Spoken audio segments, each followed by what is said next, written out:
Now conservatives were going to get those evil liberals with foreign troops, when it was Bill Clinton's dream to bring foreign troops in here. See how they manipulate you with this system. And also, starting on May 10th, 2002, they had a nonstop media blitz throughout the weekend, starting on Friday, with families, Alzheimer's patients, children, you name it, being implanted with implantable satellite tracking chips. And there are reasons: medical, anti-terrorism, that way we can be trusted people, prisoners. There's now contracts with the Bureau of Prisons out in California to implant parolees. Everybody needs a chip, so we'll all be safer. First humans have now received their microchips. Family gets computer chips implanted for medical information. And again, you read on, it's for anti-terror reasons.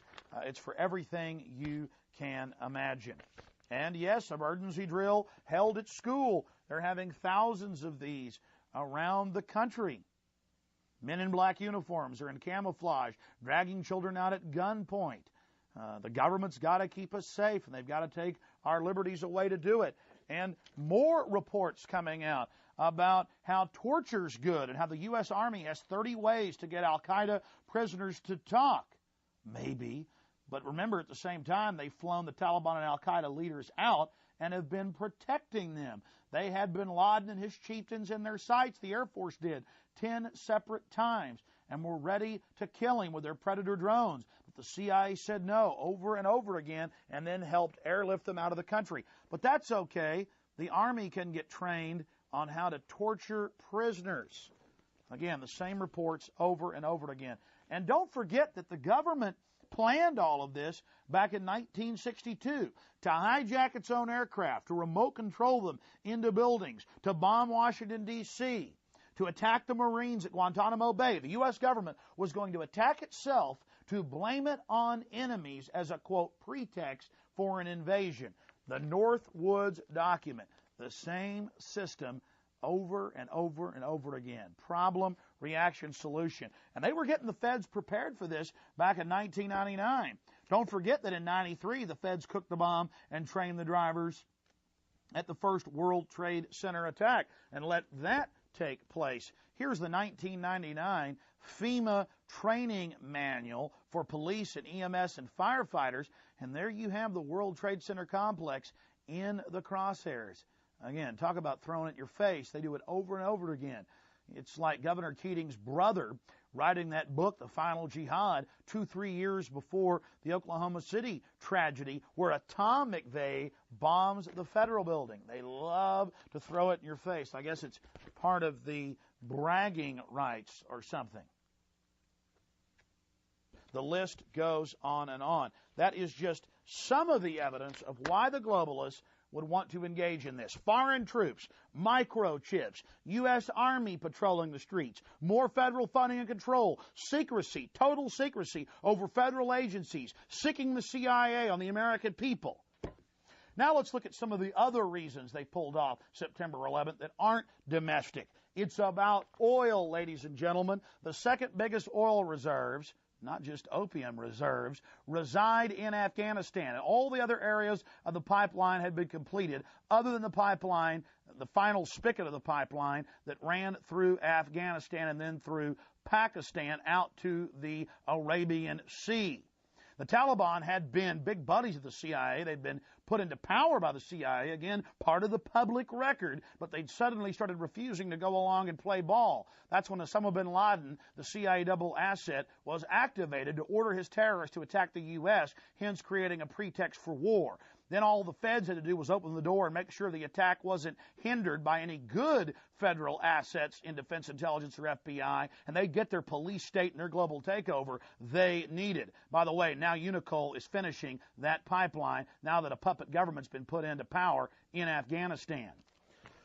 In fact, here is the congressional testimony by the Vice President of International Relations at Unocal, the big Dick Cheney oil company in February 12th, 98, when the Taliban first turned on them, saying, hey, we got to get this pipeline through. You've got to pressure the Afghan government. This is the congressional testimony, the congressional record with Unicol saying they had a problem back in 1998. Another smoking gun. It's about oil. It's about heroin. It's about global tyranny, ladies and gentlemen. Here's another New York Times story. Oil diplomacy muddled U.S. pursuit of bin Laden.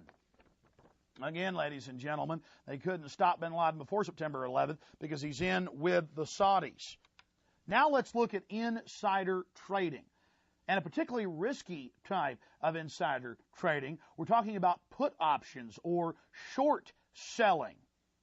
Now, in the days after September 11th, firms pointed out that record put options had been placed on the airline industry, but not on the airline industry as a whole. Oh, no, it was even more suspicious. Record, 3 times any previously recorded put options, not just on the airline industry, but specifically on United and American. We all heard we'd be able to find out who was behind September 11th.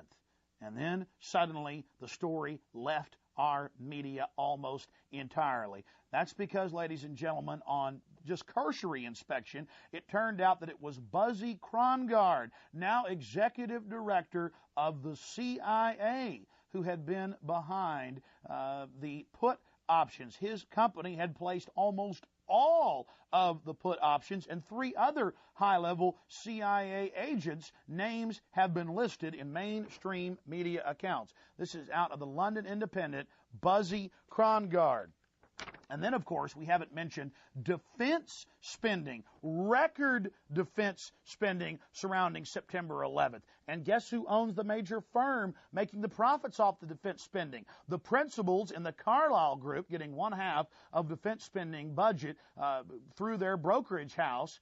That's right, the same players again, the bin Laden family and the Bush family, known principals in the Carlyle Group. They're making money off oil, money off opium, money off the huge defense budget, and a pretext to invade any country that gets in their way, and a domestic crackdown here in the United States. The Carlyle Group, the Wall Street Journal, and other publications have reported, is the principal, ladies and gentlemen, principal contractor in all of the new defense budget contracts. And they've always been in the top 5 of defense brokers. And the principal owners, Osama bin Laden's family and the Bush crime family dynasty. The same story over and over again. They're in oil, they're in opium, they're in weapons, they're in Wackenhut and prisons. Police state. They only stand to profit and to get more power out of it. So, arms buildup in richest firm, staffed by big guns, LA Times, the Carlyle Group, ladies and gentlemen. And now we have all the suppressed details of insider trading with Buzzy Krongard and the CIA coming out in more and more publications. Does this not anger you, the American people?